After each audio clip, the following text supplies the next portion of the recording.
നാമത്തിന് മഹത്വം ഉണ്ടാകട്ടെ. ഇന്നത്തെ ചിന്തയ്ക്കായി തിരഞ്ഞെടുത്തിരിക്കുന്ന വേദഭാഗം അപ്പോസ്തല പ്രവൃത്തികൾ 2-ാം അധ്യായം 24-ാം വാക്യം. ദൈവമോ മരണപാശങ്ങളെ അഴിച്ചിട്ട് അവനെ ഉയർത്തെഴുന്നേൽപ്പിച്ചു. മരണം അവനെ പിടിച്ചു വയ്ക്കുന്നത് അസാധ്യമായിരുന്നു. നമ്മുടെ പ്രസംഗ വിഷയം മരണത്തെ ജയിച്ച ക്രിസ്തു. മനുഷ്യ ചരിത്രത്തിലെ ഏറ്റവും വലിയ ശക്തിയായി കരുതപ്പെടുന്നത് മരണത്തെയാണ്. എന്നാൽ സകല മനുഷ്യരെയും കീഴടക്കിയ മരണത്തിന് ഒരാളുടെ മുൻപിൽ തോൽവി സമ്മതിക്കേണ്ടി വന്നു. അതാണ് നസ്രയനായ യേശുക്രിസ്തു. പത്രോസ് തൻ്റെ പ്രസംഗത്തിലൂടെ ക്രിസ്തുവിൻ്റെ പുനരുത്ഥാനത്തിൻ്റെ 3 പ്രധാന വശങ്ങൾ നമുക്ക് വെളിപ്പെടുത്തി തരുന്നു. 1. ദൈവത്തിൻ്റെ പരമാധികാരം. ദൈവം മരണപാശങ്ങളെ അഴിച്ചിട്ടു അവനെ ഉയർപ്പിച്ചു. മനുഷ്യർ യേശുവിനെ കുറ്റവാളിയായി കണ്ടു ക്രൂശിച്ചു. എന്നാൽ ദൈവം അവനെ നീതിമാനായി കണ്ടു ഉയർപ്പിച്ചു. ലോകം നിങ്ങളെ തള്ളിക്കളയുമ്പോഴും ദൈവത്തിന് നിങ്ങളെ ഉയർത്താൻ കഴിയുമെന്ന വലിയ പ്രത്യാശയാണിത്. മനുഷ്യൻ്റെ പദ്ധതികളല്ല, ദൈവത്തിൻ്റെ പദ്ധതിയാണ് ആത്യന്തികമായി വിജയിക്കുന്നത്.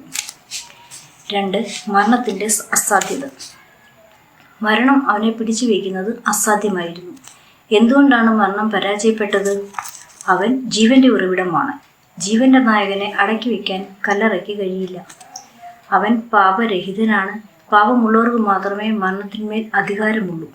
യേശുവിൽ പാപം ഇല്ലാതിരുന്നതിനാൽ മരണത്തിന് അവനെ തടയാനായില്ല.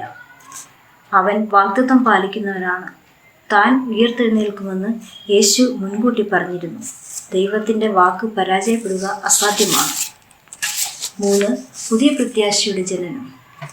മൂലഭാഷയിൽ മരണപാശങ്ങൾ എന്നാൽ പ്രസവവേദന എന്നാണ് അർത്ഥം. ഒരു കുഞ്ഞിൻ്റെ ജനനത്തിന് പ്രസവവേദന അനിവാര്യമായിരിക്കുന്നത് പോലെ നമ്മുടെ രക്ഷയ്ക്കും നിത്യജീവനും വേണ്ടി ക്രിസ്തു മരണത്തിൻ്റെ വേദനയിലൂടെ കടന്നുപോയി.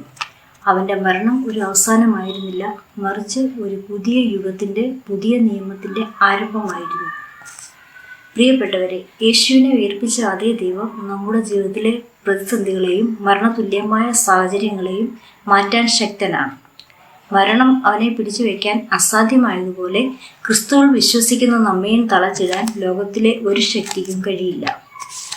ഈ നോമ്പുകാലത്ത് നമ്മൾ ഓരോരുത്തരും നമുക്ക് വേണ്ടി സ്വന്തം ജീവൻ കാൽവറിയിൽ അർപ്പിച്ച് നമ്മുടെ യേശുവിനെ നോക്കി അവനിൽ മാത്രം ആശ്രയിച്ച് ജീവിപ്പാൻ ദൈവം നമ്മളെ ഓരോരുത്തരെയും സഹായിക്കട്ടെ. സർവ്വ നന്മകളാൽ ദൈവം നമ്മെ നിറയ്ക്കട്ടെ. ആമേൻ.